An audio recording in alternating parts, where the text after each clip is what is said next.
1997 সালের 31 আগস্ট সেদিন সকালে একটি খবর পুরো বিশ্বের মানুষকে স্তব্ধ করে দিয়েছিল। ব্রিটিশ রাজকুমারী ডায়ানা সড়ক দুর্ঘটনায় নিহত হয়েছেন। মাত্র 36 বছর বয়সে তার এই মৃত্যুর খবর মেনে নিতে পারেনি সারা বিশ্বের শিশু থেকে বয়োবৃদ্ধরা। ফ্যাশন সচেতনতা, সৌন্দর্য আর মানুষের জন্য মনের গভীরে ভালোবাসার কারণে মৃত্যুর 28 বছর পরও তিনি সারা বিশ্বের মানুষের মনে রানী হিসেবে বেঁচে আছেন। যুক্তরাজ্যের বর্তমান রাজা তৃতীয় চার্লসের প্রথম স্ত্রী ছিলেন ডায়ানা। মৃত্যুর আগ পর্যন্ত তাকে বলা হতো বিশ্বের সবচেয়ে খ্যাতিমান নারী।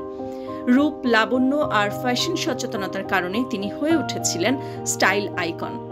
বর্তমান যুগে এসেও তার স্টাইল ও ফ্যাশন এক বিন্দুও পুরনো হয়নি।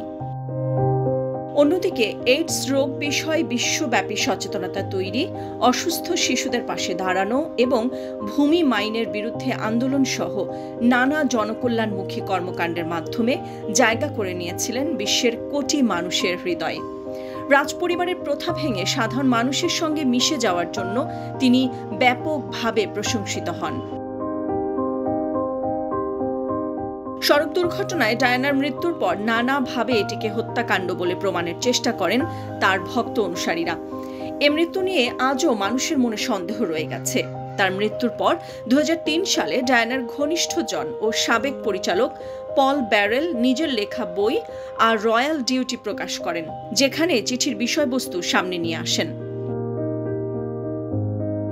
ব্যারেল বইটিতে দাবি করেন 1996 সালে অর্থাৎ মৃত্যুর 1 বছর আগে ডায়ানা তাকে একটি হাতে লেখা চিঠি দিয়েছিলেন। সেই চিঠিতে ডায়ানা স্পষ্ট ভাষায় লিখেছিলেন তিনি আশঙ্কা করছেন তার গাড়িতে একটি দুর্ঘটনা ঘটানোর পরিকল্পনা করা হচ্ছে, যেখানে তার গাড়ির ব্রেক কেটে দেওয়া হবে এবং তিনি মাথায় গুরুতর আঘাত পাবেন। প্রিন্সেস ডায়ানার মৃত্যুকে ঘিরে সবচেয়ে আলোচিত ষড়যন্ত্রগুলোর মধ্যে অন্যতম হল তার নিজের লেখা এই চিঠিটি, যেখানে তিনি নিজের মৃত্যুর আশঙ্কার কথা তুলে ধরেছিলেন। চিঠিতে ডায়ানা আরও উল্লেখ করেন এই পরিকল্পনার উদ্দেশ্য হল তাকে পদ থেকে সরিয়ে দেওয়া, যাতে চার্লস আবার বিয়ে করতে পারেন। চিঠিটি প্রথমে গোপন রাখলেও পরে চিঠির বিষয়বস্তু সামনে নিয়ে আসেন ব্যারেল। এতে বিশ্বজুড়ে তীব্র আলোড়ন সৃষ্টি হয় এবং ডায়ানার মৃত্যু নিয়ে ষড়যন্ত্র তত্ত্ব আরও জোরালো হয়। এর আগে 1995 সালে বিবিসিতে এক সাক্ষাৎকারে সাংবাদিক মার্টিন বশিরের সাথে অনেক খোলামেলা কথা বলেছিলেন ডায়ানা, যা ভালোভাবে নেয়নি রাজপরিবার। মার্টিন বশির ডায়ানার কাছে জানতে চেয়েছিলেন তার কি মনে হয় তিনি কোনোদিন রানী হতে পারবেন। উত্তরে ডায়ানা বলেছিলেন তিনি তা মনে করেন না। আরও বলেন তিনি চান মানুষের হৃদয়ে জায়গা করে নিতে। সেদিন সাক্ষাৎকারে ডায়ানা আরও বলেছিলেন তার মনে হয় অনেক মানুষ তাকে রানী হিসেবে দেখতে চায় না। অনেক মানুষ বলতে তিনি রাজপরিবারকেই বোঝান। কারণ হিসেবে বলেন তারা তাকে অযোগ্য বলেই ধরে নিয়েছে। অন্য এক প্রশ্নের জবাবে ডায়ানা বলেছিলেন রাজপরিবারের জন্য তিনি এক ধরনের হুমকি। তারা তাকে কোনো না কোনোভাবে হুমকি মনে করে।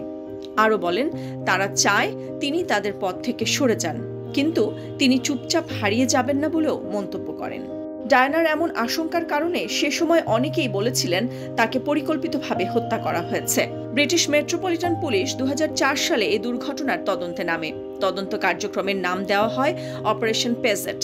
অপারেশন পেজেটে ডায়ানার মৃত্যু নিয়ে 175টি ষড়যন্ত্র তত্ত্ব খতিয়ে দেখা হয়, যদিও এটিকে স্রেফ দুর্ঘটনা বলেই শেষ পর্যন্ত তদন্ত প্রতিবেদন দেন তারা। হত্যা বা দুর্ঘটনা যাই ঘটুক না কেন, প্রিন্সেস ডায়ানার প্রতি মানুষের এই ভালোবাসাই তাকে বাঁচিয়ে রাখবে মানুষের মণিকোঠায়। নাদিরা জাহান, নিউজ ডেস্ক, সারা বাংলা।